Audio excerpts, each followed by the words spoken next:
ভাইরা ঠাকুর মা স্বামীজির প্রতিকৃতিতে পুষ্পার্ঘ্য অর্পণ করছেন। আপনাদের সকলকে অনুরোধ করবো আপনারা নিজ নিজ আসন গ্রহণ করুন। আমি এখন যে প্রত্যেকটা রিজেক্ট করা হচ্ছে, 5টা ক্যান্ডিডেট আমরা দেখলাম, এইটা তো আমি না, রিজেক্ট করা হলো। অন্নময়, প্রাণময়, মনোময়, বিজ্ঞানময়, আনন্দময়, না আহম, আমি নই এগুলো। কেন? সবিকারত্ব, দৃশ্যত্ব, জড়ত্ব, যেহেতু এগুলো বিকারী, যেহেতু এগুলো দৃশ্য, যেহেতু এগুলো জড়, আমি নির্বিকার, আমি দ্রষ্টা, আমি চেতন, এর একসঙ্গে কখনো এটা এক হতে পারে না।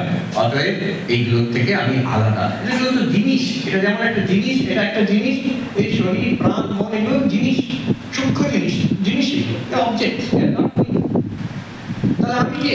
উপনিষদ এখানে চুপ করে গেল, ভেরি স্কিলফুল টিচার। উপনিষদ চুপ করে গেল।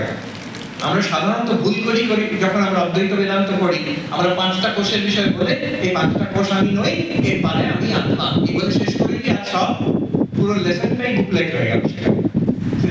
শিষ্যের যে ব্রহ্মজ্ঞান হওয়ার চান্সটা ছিল সেটা বন্ধ হয়ে গেল।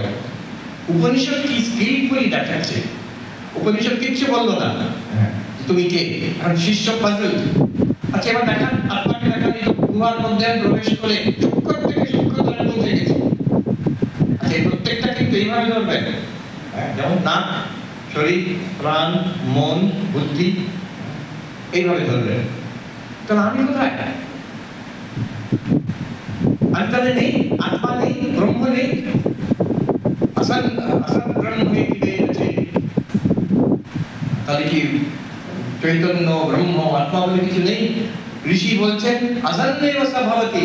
তাহলে তুমি নিজে থাকবে না, যে ভাবে যে ব্রহ্ম নেই, তুমি তো আফটার অল, আমার তো পুরো বক্তব্য হচ্ছে তুমি ব্রহ্ম, তুমি তো আছো you are sure about it. এখন সমস্যাটা এই হয়ে গেছে, আমি আছি, আমি শিওর, কিন্তু আমি কোনটা আমি পয়েন্ট আউট করতে পারছি না। যেটা পয়েন্ট আউট করছি সেটা আমি নিজেকেই আমাকে স্বীকার করতে হচ্ছে, এটা আমি হতে পারি না। যেমন আমি টেবিল হতে পারি না, আমি শরীর হতে পারি না, আমি প্রাণ হতে পারি না, মন হতে পারি না, বুদ্ধিও হতে পারি না। এগুলো যে অভাবাত্মক, বীজাত্মক কারণ অবস্থা, আনন্দময়, সেটাও আমি হতে পারি না। তাহলে আমি কি? আমি কোনটা? আমি আছি কিন্তু ধরতে পারছি না আমি কি। এইখানে গল্প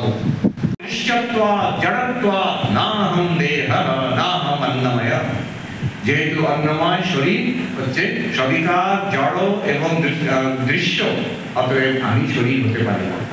আরো গভীরে দেখলাম অন্যান্তরাত্মা প্রাণময়, আমি কি প্রাণ? এই যে এটা পুরোটা প্রাণ নয়, এটা হচ্ছে একটা টিপ অফ দি আইসবার্গ বলা হয়। প্রাণ তো সব রকম ফিজিওলজিক্যাল প্রসেসেস যেটা শরীরটাকে বাঁচিয়ে রেখেছে, সেটাও আমি নই, সেটাও বিকার। শ্বাস প্রশ্বাস চলছে, প্রাণের কত বিকার হচ্ছে, সেটাও দৃশ্য। I can observe. আর বললাম যে সেই মাইন্ডফুলনেস মেডিটেশন কি করা হয়, breathing in, breathing out, you observe it. তুমি দ্রষ্টা, প্রাণ হচ্ছে তোমার দৃশ্য। আর আমি জড়, আমি জড় নই, আমি হচ্ছে চেতন, প্রাণ হচ্ছে জড়। প্রাণ নিজেকেও জানে না, অন্য কিছুকে জানে না, কিন্তু আমি প্রাণকে জানতে পারছি। অতএব যেহেতু আমি নির্বিকার, প্রাণ সবিকার, যেহেতু আমি দ্রষ্টা, প্রাণ হচ্ছে দৃশ্য, যেহেতু আমি হচ্ছে চেতন, প্রাণ হচ্ছে জড়, আমি প্রাণ হতে পারি না। তাহলে আমি কে? আরো একটু গভীরে যাই, এই গুহার মধ্যে, এই যে শরীর মন গুহার মধ্যে আরেকটু গভীরে নিরীক্ষণ করে দেখি অন্যন্তরাত্মা মনোময়া।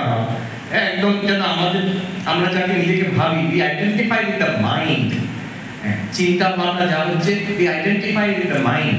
আমাদের সব সংসার কিন্তু মনের জন্য, অধ্যাত্ম জীবন, মুক্তি লাভ এও মনের জন্য। কিন্তু মন কি পরিবর্তনশীল? হ্যাঁ। মন কি দৃশ্য? হ্যাঁ। মন কি জড়? হ্যাঁ। অদ্বৈত বেদান্ত বলছে মন জড়। আমি নির্বিকার, আমি দ্রষ্টা, আমি চেতন। মন হচ্ছে সবিকারী, মন দৃশ্য, মন হচ্ছে জড়। মন জড় বলে অনেকে বুঝতে পারে কি বলছে মন জড়। মন তো চেতন, চেতনে ভরা একটা। এটা সিম্পল এক্সপেরিমেন্ট উইল শো। আমি যখন ভাবছি একটা চিন্তা, we must approach it in the simplest possible way। সূক্ষ্ম ঠিকই, কিন্তু সরল ভাবে। যখন শরীর বলা হচ্ছে, এই তো শরীর। বললাম শিশুরা যেমন নাক বললে কি বলে, এই তো নাক। তারা কখনো একটা থিওরিটিক্যাল বলে না যে এটা ঘ্রাণেন্দ্রিয় যার দ্বারা শ্বাস প্রশ্বাস হয়, ওরকম নয়। নাক মানে এইটা, কান মানে এইটা, শরীর মানে অন্নময় আত্মা মানে এটাই হচ্ছে শরীর। এইভাবে ধরতে হবে, প্রত্যেক স্টেজে নিজেকে ধরতে হবে। শরীর তো কেউ দেখিয়ে দিতে পারে, শ্বাস প্রশ্বাস তো কেউ দেখিয়ে দিতে পারে, এবার মন কোনটা নিজেকে ধরতে হবে, বুদ্ধি কোনটা নিজেকেই ধরতে হবে, তারপরে আনন্দময় কোষ কোনটা সে নিজেকে ধরতে হবে। আমরা কি দেখলাম? প্রথমে শরীর, গুহার মধ্যে প্রবেশ করলাম। এই শরীর কিন্তু আমি নই। হ্যাঁ, শরীর আছে কিন্তু আমি নই। কেন আমি নই? আমার শরীর আছে, আমি শরীর নই। কেন আমি নই? আমরা দেখলাম তিনটে যুক্তি দেখলাম, সবিকার, নির্বিকার, দ্রষ্টা, দৃশ্য, জড়, চেতন। যেহেতু শরীরটা সবিকার, বিকার হচ্ছে ছোট জন্ম থেকে, ছোটবেলা থেকে এখন বৃদ্ধাবস্থা কত রকম বিকার হচ্ছে, কত রকম চেঞ্জ হচ্ছে শরীরে। কিন্তু যেহেতু আমি বলছি আমি সেই এক, জন্ম কার হয়েছিল? আমার হয়েছিল। শিশু কে ছিল? আমি ছিলাম। স্কুলে কে ছিল? আমি ছিলাম। কলেজে গেল, চাকরি করলো কে? যে সংসারের মধ্যে প্রবেশ করলো কে? আমি সেটা, আমি I am the same one. তাহলে আমি নির্বিকার, শরীর সবিকার। I cannot exactly be the body. What is that? এটা একটা যুক্তি। আমি শরীরের অনুভব করছি, আমি শরীরকে দেখতে পারি তো, শরীর আচ্ছা গরম হচ্ছে, আমি তো বুঝতে পারছি। এই যে আমি দ্রষ্টা, শরীর হচ্ছে দৃশ্য। দ্রষ্টা দৃশ্য কখনো এক হয় না। এই যে যেমন এটা দৃশ্য, পোডিয়ামটা, আপনারা দ্রষ্টা, এটা আপনার থেকে আলাদা। চোখ দেখছে, চোখটা একটা দৃশ্য, চোখটা হচ্ছে দ্রষ্টা, চোখটা এই দৃশ্য থেকে আলাদা। তেমন আমি শরীরের দ্রষ্টা, শরীর আমি কখনো হতে পারি না, শরীর দৃশ্য। আমি চেতন, I am conscious of the body. The body is not conscious of itself or anything else, but I am conscious of it. Therefore, চেতন আর জড় বিভাগটা বুঝতে হবে যে আমি জড় নই, আমি চেতন। সবাইকে গুনছে, নিজেকে গুনতে ভুলে গেছে। আচ্ছা ঠিক হবে। দ্বিতীয় তাহলে প্রশ্নটা হবে, সে নিজেকে গুনতে ভুলে গেল কেন?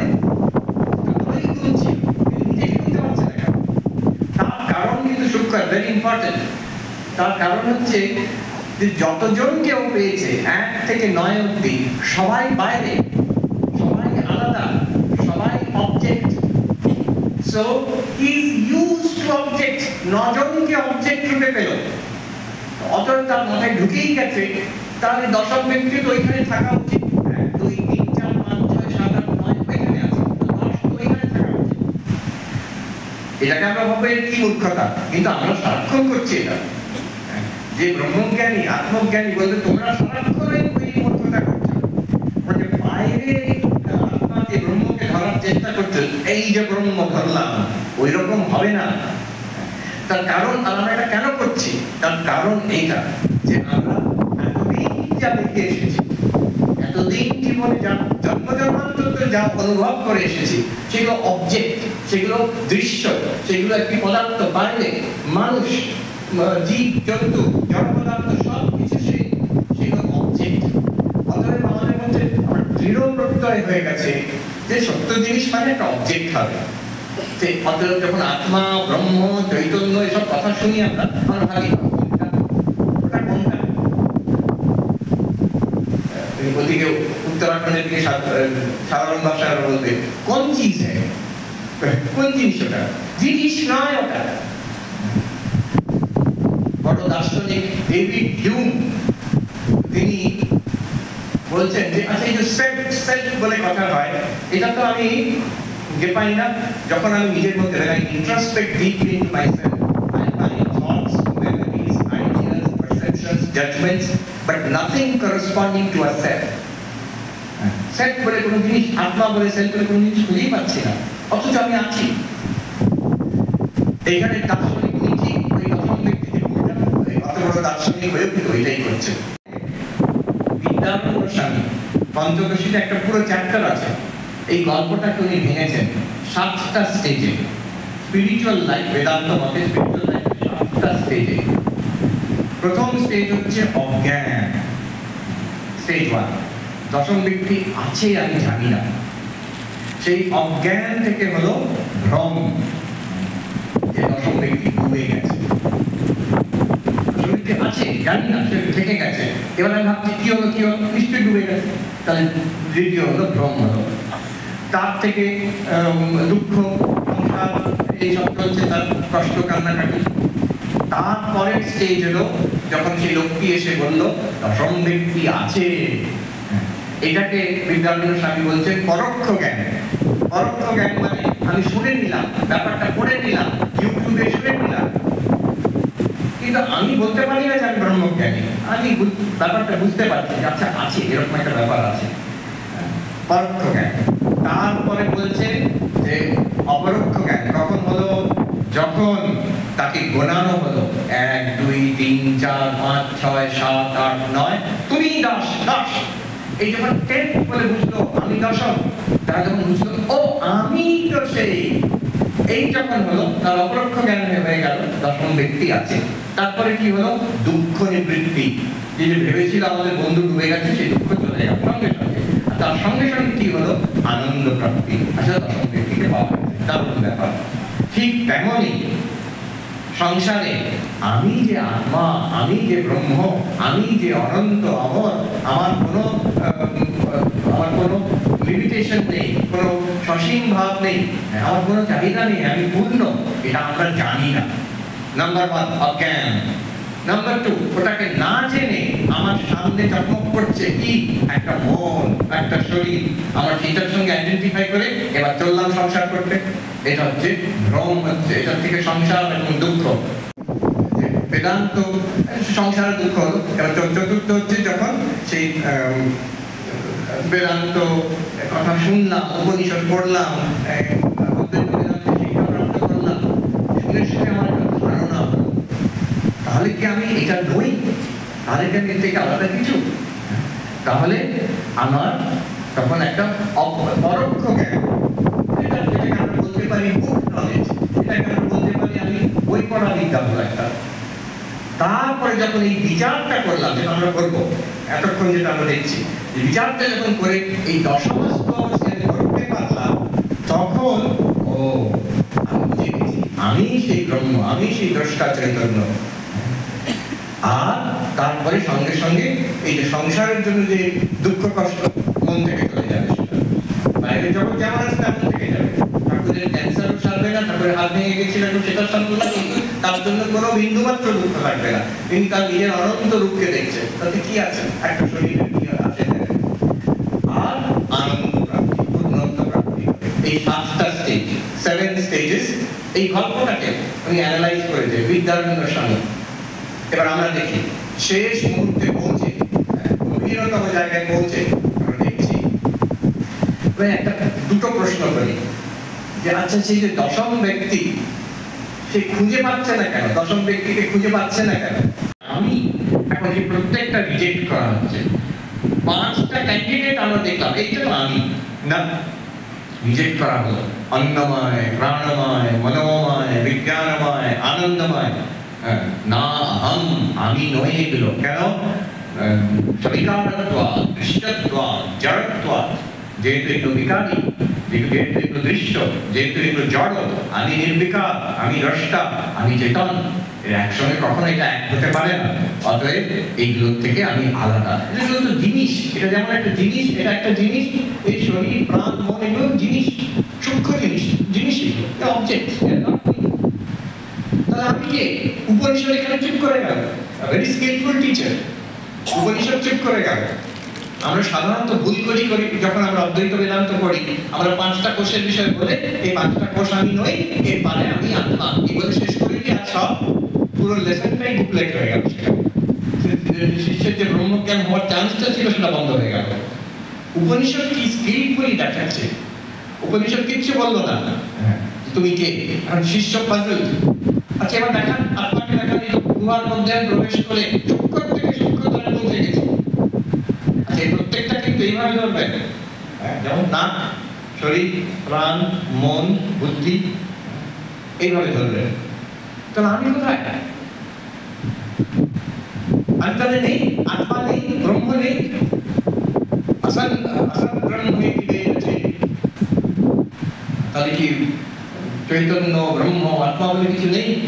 ঋষি বলছেন আসন্নেব সভবতি, তাহলে তো তুমি নিজে থাকবে না, যেভাবে যে ব্রহ্মকে তুমি তো আফটার অল আমার তো পুরো বক্তব্য হচ্ছে তুমিই ব্রহ্ম, তুমি তো আছো ইউ আর শিওর অ্যাবাউট ইট।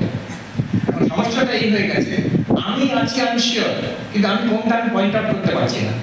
যেটা পয়েন্ট আউট করছি সেটা আমি নিজেকেই আমাকে স্বীকার করতে হচ্ছে, এটা আমি হতে পারি না। যেমন আমি টেবিল হতে পারি না, আমি শরীর হতে পারি না, আমি প্রাণ হতে পারি না, মন হতে পারি না, বুদ্ধিও হতে পারি না। এগুলো যে অভাবাত্মক বীজাত্মক কারণ অবস্থা আনন্দময়, সেটাও আমি হতে পারি না। তাহলে আমি কি? আমি কোনটা? আমি আছি কিন্তু ধরতে পারছি না আমি কি।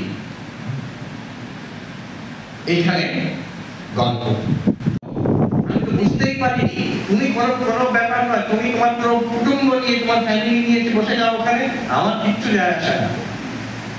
সেই রকম ভাবে মশারূপী যে সংসার আপনাকে বলবে, আত্মারূপী যে প্রকাণ্ড মহর্ষি, তাকে বলতে এই আপনাকে বড় কষ্ট দিলাম, আর আমরা বলতে পারবো কোনো কষ্ট না, তুমি আরো হাজারটা সংসার নিয়ে এসো, কিচ্ছু যায় আসে না আমার। আমি এরকম অনেক জীবন দেখেছি, আরো দেখে যাবো। আমি যেমন ছিলাম তেমনই আছি।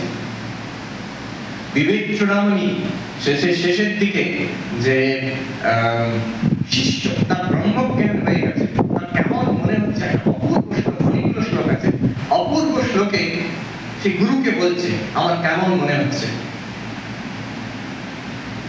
আকাশবল্লে বেদান্ত সংসারের দুঃখ হলো। এবার চতুর্থ হচ্ছে যখন সেই বেদান্ত কথা শুনলাম, উপনিষদ পড়লাম, শিক্ষা প্রাপ্ত করলাম, শুনে শুনে আমার একটা ধারণা হলো, তাহলে কি আমি এটা নই? তাহলে কি আমি এর থেকে আলাদা কিছু? তাহলে আমার তখন একটা পরোক্ষ জ্ঞান, যেটাকে আমরা বলতে পারি বুক নলেজ, এটাকে আমরা বলতে পারি আমি বই পড়া বিদ্যা হলো একটা। তারপরে যখন এই বিচারটা করলাম, যেটা আমরা করবো এতক্ষণ, যেটা আমরা দেখছি, বিচারটা যখন করে এই দশমস্ত অবস্থায় করতে পারলাম, তখন ও আমি বুঝে গেছি আমি সেই ব্রহ্ম, আমি সেই দ্রষ্টা চৈতন্য। আর তারপরে সঙ্গে সঙ্গে এই যে সংসারের জন্য যে দুঃখ কষ্ট মন থেকে চলে যাবে, সেটা বাইরে জগৎ যেমন আছে তেমন থেকে যাবে। ঠাকুরের ক্যান্সারও সারবে না, ঠাকুরের হাত ভেঙে গেছিল সেটা সারবে না, কিন্তু তার জন্য কোনো বিন্দু মাত্র দুঃখ লাগবে না। তিনি তার নিজের অনন্ত রূপকে দেখছেন, তাতে কি আছে, একটা শরীরের কি আছে।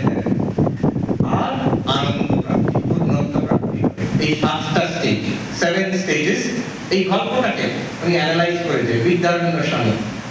এবার আমরা দেখি শেষ মুহূর্তে পৌঁছে, গভীরতম জায়গায় পৌঁছে আমরা দেখছি একটা দুটো প্রশ্ন করি যে আচ্ছা, সেই যে দশম ব্যক্তি, সে খুঁজে পাচ্ছে না কেন? দশম ব্যক্তিকে খুঁজে পাচ্ছে না কেন?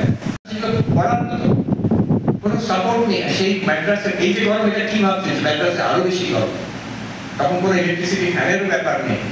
সেই অবস্থাতে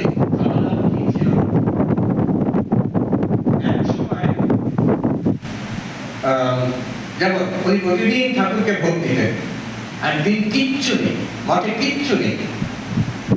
উনি বলছেন, উনি ঠাকুরকে ভোগছেন, তুমি আমার পরীক্ষা নিচ্ছ, দাঁড়াও, আমি সেই সমুদ্রের ধারে বালি থেকে নাড়ু তৈরি করে তোমাকে খাওয়াবো, আমি নিজেও সেটা খেয়ে থাকবো। ঠাকুরের ছবি দেবেন, উনি করতেন একটু উদ্যত। তখন হঠাৎ সেই সময় একজন ভক্ত অনেক মিষ্টান্ন খাবার টাবার নিয়ে হাজির এসেছে। কিন্তু এই যে ওনার স্ট্রাগল গুলো, উনি ক্লাস করতেন, বেদান্ত পড়াতেন, কোনো কোনো সময় কেউ নেই, উনি ওখানে বসে অনেক লেকচার দিয়ে ঠাকুরকে শোনাচ্ছে, কেউ ঠাকুরকে না থাকে। আবার কোনো কোনো সময় ওখানে গিয়ে বসে ধ্যান করে ফিরে আসতেন।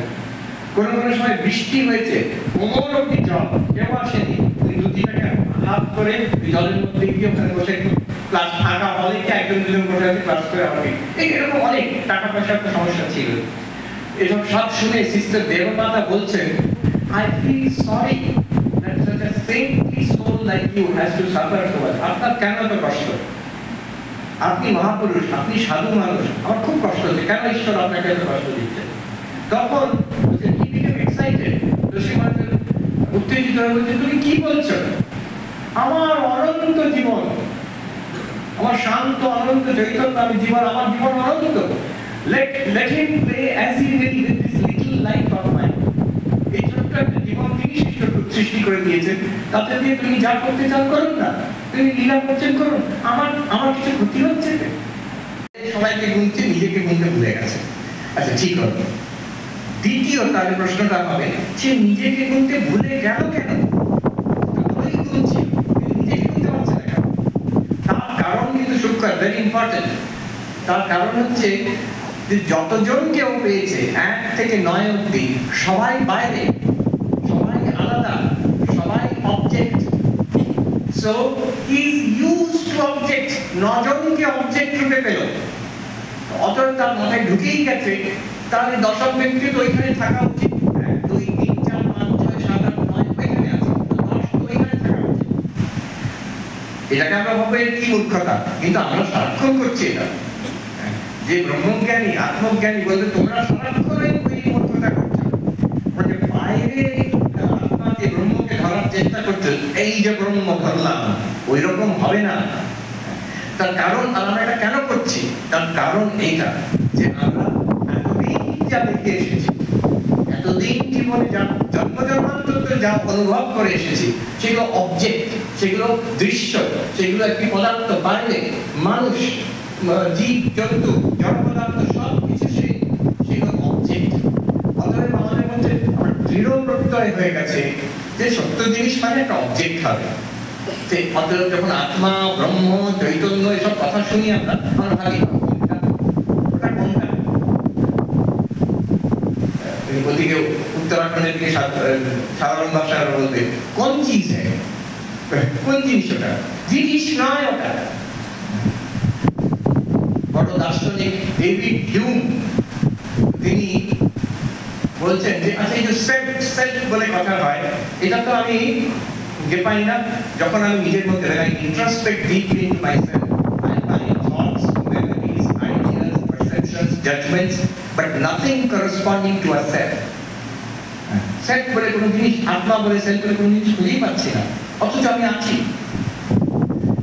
এইখানে দার্শনিক নীতি ওই দশম ব্যক্তি যে অত বড় দার্শনিক হয়েও কিন্তু ওইটাই করছে, করার চেষ্টা করতে পারবেন না। যতবার ঘোরাবেন টর্চটা পেছনে চলে যাবে। অতএব আমাদের কি করতে হবে?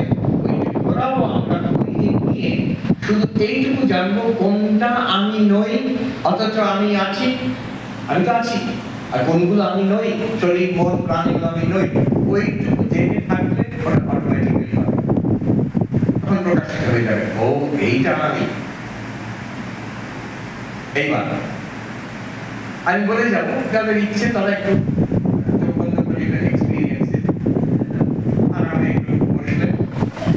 শান্তভাবে, যদি কেউ মনে করে সিম্পল থট এক্সপেরিমেন্ট, এমন কিছু বিরাট ব্যাপার, but it's the most profound thing. সকল উপাসনা, সকল দর্শন, সকল ধ্যানের নির্যাস এইখানে।